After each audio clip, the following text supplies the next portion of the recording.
Je vivais avec ma mère et 2 oncles, mais ils m'ont tous abusé physiquement. Et l'un de mes oncles a abusé de moi sexuellement.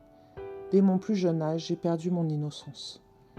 C'est ma grand-mère chrétienne qui m'a élevée, car ma mère n'était pas toujours là pour s'occuper de moi. J'ai souvent surpris mes oncles, beaux-pères, ma mère et d'autres personnes regarder de la pornographie et se droguer dans notre maison. Mais ma plus grande difficulté était mon identité. Étais-je un homme ou une femme ? À 7 ans, Marc commence à porter des tenues de fille en cachette. Adolescent, il est attiré par les garçons. À 17 ans, il rencontre une femme transgenre. 2 semaines plus tard, j'ai décidé de quitter mon travail pour partir avec cet ami et commencer une vie nouvelle en ville. Marc s'habille comme une femme, travaille dans un club et finit par se prostituer. C'était la seule manière pour moi de gagner de l'argent, parce que j'étais discriminée en tant que transgenre.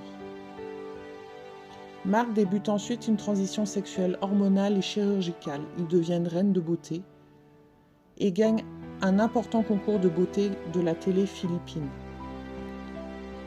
Il devient alors Sabel González. En dépit du succès, j'étais toujours insatisfait.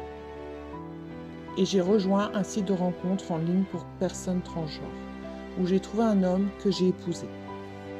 Le couple part aux États-Unis et divorce quelques années plus tard. Sabel s'investit dans la communauté LGBT de Los Angeles. J'avais du succès en tant que modèle transgenre. Mais une nouvelle déception amoureuse m'a amené à prier et à demander à Dieu pourquoi cela arrivait-il dans ma vie. Pourquoi moi ? J'ai commencé à pleurer et à penser quel est le sens de ma vie sur terre.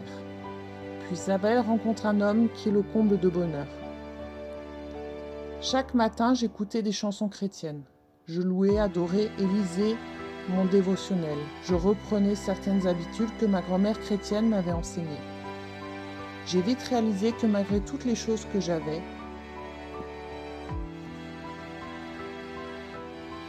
il manquait quelque chose dans ma vie. Je pensais que mes besoins ne pouvaient être satisfaits par rien ni personne. J'ai donc ouvert mon ordinateur et tapé « Prédication » sur YouTube. J'ai été redirigée vers le message du pasteur Baum de CCF qui prêchait sur le passage des Corinthiens 6, 9 et 10.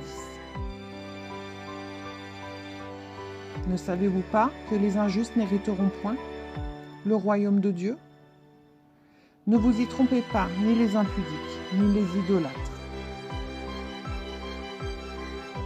ni les adultères, ni les efféminés, ni les infâmes, ni les voleurs,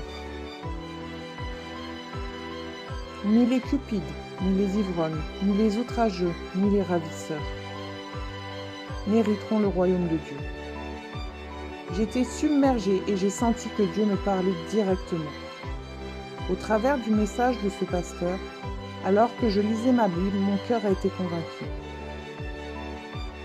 Et mon esprit a été éclairé par la vérité. Et j'ai senti que le Saint-Esprit me parlait.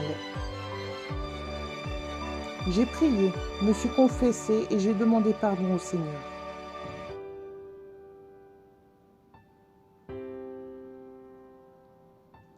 Pour tous mes péchés. Je me suis repentie et j'ai accepté Jésus-Christ comme mon Seigneur et Sauveur. Marc et son compagnon sont désormais de simples amis. La sainteté en Jésus-Christ est la réponse. Être un vrai homme ne signifie pas simplement être un homme, mais être un disciple de Christ qui vit selon Christ. Un homme qui est prêt à sacrifier sa vie pour partager la parole de Dieu et de la bonne nouvelle de Jésus-Christ, mort sur la croix pour nous sauver de nos péchés. Marc s'est coupé les cheveux et a partagé son histoire sur les réseaux sociaux.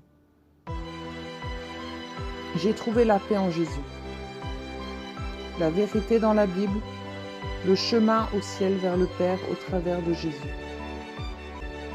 Désormais, je vis selon ses instructions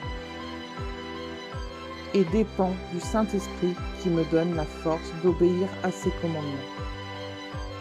Je vous le dis en vérité, les publicains et les prostituées vous devanceront dans le royaume de Dieu.